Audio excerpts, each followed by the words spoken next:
I have a couple stories here from buyingthecomics.com. First off, just look at the suit that James Gunn's wearing.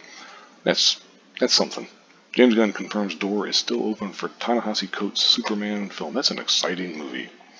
He recently confirmed the door is still open to create the previously announced Ta-Nehisi Coates Superman film. Personally, I still don't think it's going to happen just because it's like, that ain't going to make no money. Especially with Gunn doing his shit and stuff. It's like nobody's going to care about Ta-Nehisi Coates' goddamn Superman, reboot or whatever the fuck you want to call it. It just looks, yeah, whatever. He goes on and he talks a little bit about it because Ta-Nehisi Coates is just a scumbag piece of shit anyway. So I would hope that he doesn't do it. Considering all the horrible and nasty things he said. But anyway, Gunn's talking. We're confident that his take on Superman will give fans a new and exciting way to see the Man of Steel. This was what he had said originally. The announcement from Warner Brothers and DC was I had criticized at the time with YouTuber Eric Dry slamming codes, Ta-Nehisi Coates. As far as I'm concerned, I'm not trying to be disrespectful. I'm just going to give it to you straight. He's talentless. I agree with that. He writes very flowery type of prose and stuff, but quite frankly, it's saying nothing. It's just bullshit. It's verbal diarrhea. For those who don't know who he is, he's an activist, absolutely. The guy that literally wins award for social justice, like in the past, Harry Beecher Stowe Award, social justice. Yeah, he goes on and talks. The project seemingly hasn't made any headway since it was announced, albeit Variety reported back in December 22 that the film was still in active development. There's also alleged leaks from Twitter user GeoPanda24 that the film would use Superman's alien heritage as a parallel to racism. So now, one of the things though is there's also been rumors that the movie would cost up to $300 million to make and stuff, and that DC didn't want to do that, so that they kind of shelved it. Me personally, it's like, man, they ain't nobody gonna give a shit about. If Ta-Nehisi Coates is writing the damn thing, because he's a terrible writer. He's written Black Panther, Captain America and stuff. He sucks. He can't fucking write for shit. It's some of the worst, just garbage. You can go out and read the stuff if you want. You can take my word for it, because I've read some of that shit. Not all of it. I'll be perfectly honest. I haven't read everything Ta-Nehisi Coates has read. I've read enough to know that I don't want to read everything he's written, because the guy, I think he's a terrible, terrible writer. He's a terrible person. For like calling the first responders to 9/11, saying they deserved it and all that kind of stuff. They deserve to die and all this kind of stuff. I don't want to go too much into it because I don't have any of that stuff brought up right now. But all you have to do is look up Ta-Nehisi Coates' First Responders. It's in one of his books. I forget which one. I don't care. Fuck that guy. He's just a piece of shit. Anyway, I've already spent too long on this story. A lot longer than I planned. I got a story here. Also from buyingthecomics.com. Marvel and DC writer Shannon Hale on Utah is just too white. She was talking with Brandon Sanderson. Apparently she's known for her Princess Academy novel series. Never read them. Don't care. It's not my kind of thing. She's also penned the graphic novels Diana and Nubia, Princess of the Amazons. Okay, you kind of know that. That's that one that wasn't so good. But anyway, Hale made her comments about Utah in a recent sit-down with Mistborn novelist Brandon Sanderson. The two discussed the best food in Utah.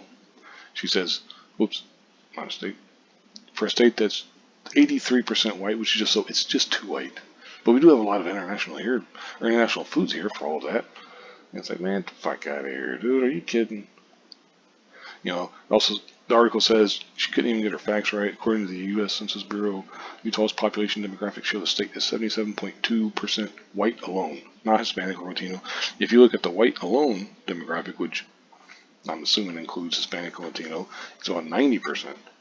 So anyway, it's just fucking stupid. It's just, and it goes into her history of terrible tweets. Here's from 2020 where she's going off on white men.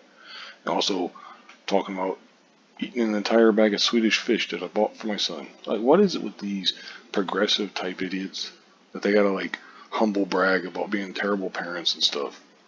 I don't get that. Like there was Can Opener Dad, or was it Soup Dad, or whatever the hell they called him, that fucking guy. Anyway, she goes on, she calls Kyle Rittenhouse a white supremacy, radicalized boy and stuff, even though the people he had killed, in self-defense, I might add, were white, but somehow he's a white supremacist. Whatever, yada, yada, yada. She, goes on and talks about, blah, blah, blah, the whole Greta Thunberg shit. She's a supporter of Black Lives Matter. Black Lives Matter sucks, the organization. If you want to say that you believe in the idea that Black Lives Matter and stuff, hey, yeah, no problem. No problem. Of course, I believe that Black Lives Matter. I believe that, you know, women's lives matters and gay lives matter, all that kind of stuff. Of course. I mean, find me people who don't think that way. You know, you're talking about just about everybody. But the organization, terrible communist scumbags. To be quite honest, they're socialist, Marxist, communist scumbags. Well, all of them, pretty much. I'm talking about the leaders. You know, here's a story they did about that Patrice Coolers, who was busy buying a bunch of houses in white neighborhoods and stuff. You know, with all the money she got from BLM. It's like, tell me that she didn't do it for the money. Anyway, it goes on. I'll link this in the description box. You can read the shit for yourself. This video's already gone a hell of a lot longer than I was planning on. It's just, you know, people being stupid. And take it for what it is, I guess. I mean, it's just more fucking idiocy. I really hope that the Ta-Nehisi Coates movie doesn't come out. I still think it won't, just because it's cost too much money. It's got no name value, because unless you would get like a Michael B. Jordan to be in the role, and it's even arguable then if his star power could make people care, because it's like you got another Superman movie coming out from Gunn himself. So it's like, why the hell would they make a Ta-Nehisi Coates uh, movie about Superman when you've got another one coming out? But anyway, whatever. I'll go ahead and wrap this up here. Thank you very much for watching, and have a good one.